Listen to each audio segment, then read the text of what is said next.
కనికలు రగులుతూ ఉంటాయి. ఆ పౌరుషం అనేది ఉంటుంది. తరాలు మారే కొద్దీ వాళ్ళు కూడా తెలుసుకోవడం జరిగింది. అక్కడ ఉండే పల్లెల్లో ప్రతి ఒక్కరూ మనం ఈ విధంగా ఉండడం వల్ల మన యొక్క డెవలప్మెంట్ ఉండదు. తర్వాత మన యొక్క వారసులైన వాళ్ళు కూడా దీన్నే కంటిన్యూ చేయాల్సింది ఉంటుంది.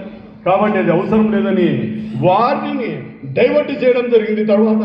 తర్వాత వాళ్ళ పిల్లలను తన యొక్క ఆస్తులు అమ్మినా సరే చదివించి ఉన్నతమైన స్థానాలకి తీసుకొని రావడం జరిగింది. దాదాపు ఆ ఏరియాలో ఉండే చాలా మంది పిల్లలు డాక్టర్లు గాను ఇంజనీర్లు గాను ఈరోజు ప్రతి ఒక్క డెవలప్డ్ కంట్రీలో ఉండడం జరిగింది. మనం పాతకాలం జరిగిపోయింది, వాటి గురించి మనకు అవసరం లేదు. ఈ యొక్క ప్రస్తుత సమాజంలో మనం ఎట్లున్నాము, మన రెడ్డి సమాజం అనేది ఎట్లుంది, వీళ్ళని ఏ విధంగా డెవలప్ చేయాలా, మనం బేస్ని ఏ విధంగా ఏర్పాటు చేసుకోవాలా, నెక్స్ట్ తరానికి మన తరువాత ఒక దిక్సూచిగా ఉండి ఓహో మనకు ఈ యొక్క సమాజం అనేది సపోర్ట్గా ఉంది, ఏదైనా అవసరమైతే దేనికైనా కూడా మన యొక్క సూచనలు సలహాలు ఇవ్వడం అనేది జరుగుతుంది అనే విషయం అనేది తెలుసుకోగలగాల. మన గోకుల్ రెడ్డి అయితేనేమి, శ్రీనివాసరెడ్డి అయితేనేమి, మిగతా వాళ్ళందరూ కూడా ఇక్కడే రెడ్డి ప్రతి ఒక్కరూ అనర్గళంగా మాట్లాడే వ్యక్తులే.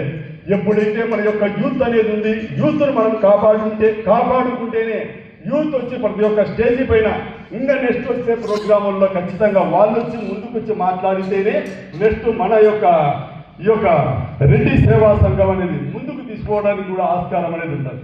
ఈరోజు రైల్వే కోడూరులో అందరూ ఈ విధంగా దాదాపు మన ఎస్టిమేషన్ 500 మంది 600 మంది అనుకోయింది. మనం అనుకున్న దాని ప్రకారం దాదాపు హాజరు కావడం జరిగింది. ముఖ్యంగా ఈ యొక్క ప్లాన్ దాదాపు 15-16 రోజుల నుంచి ఇక్కడ ప్రీ ప్లాన్డ్గా కొందరు వ్యక్తులు దాదాపు ఒక 20 మంది రెగ్యులర్గా సమావేశం కావడం అయిన తర్వాత మనమంతా ఒక యూనిట్గా ఉంటేనే మనం డెవలప్మెంట్ అనేది సాధ్యమవుతుందని అనుకొని శ్రమకొచ్చి ఆర్థికంగా శ్రమకొచ్చి ఈరోజు మనం ఈ విధంగా ఏర్పాటు చేయడం అనేది జరిగింది. చాలా సంతోషం వాళ్ళందరికీ పేరున. ముఖ్యంగా ఎవడైనా నాయకుడిగా ఎదుగుతూ ఉంటాడు అంటే ఖచ్చితంగా కుటుంబాన్ని సమయాన్ని పూర్తిగా వెచ్చించడం అనేది జరుగుతుంది. ఆ విధంగా ఉన్నప్పుడు మాత్రమే వాడు ఆ స్టేజ్కి రావడం అనేది జరుగుతుంది.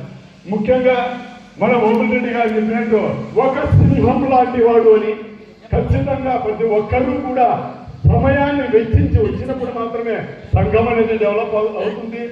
అంతేకాకుండా మన నియోజకవర్గ స్థాయిలో ఖచ్చితంగా ఒక భవనాన్ని ఏర్పాటు చేసుకోవాలనేది మన ఒక లక్ష్యంగా ఉంది.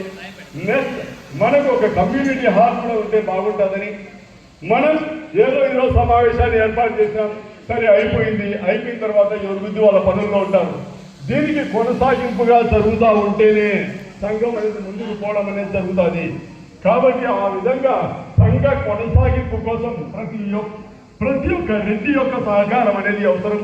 ఆ విధంగా సహకరించి మన యొక్క సంఘాన్ని ముందుకు తీసుకునే దాంట్లో ప్రతి ఒక్కరూ నిర్మోహమాటంగా వాళ్ళ యొక్క చేదోడు వాదోడు ఉండాలని మేము ఆశిస్తూ ఉన్నాం.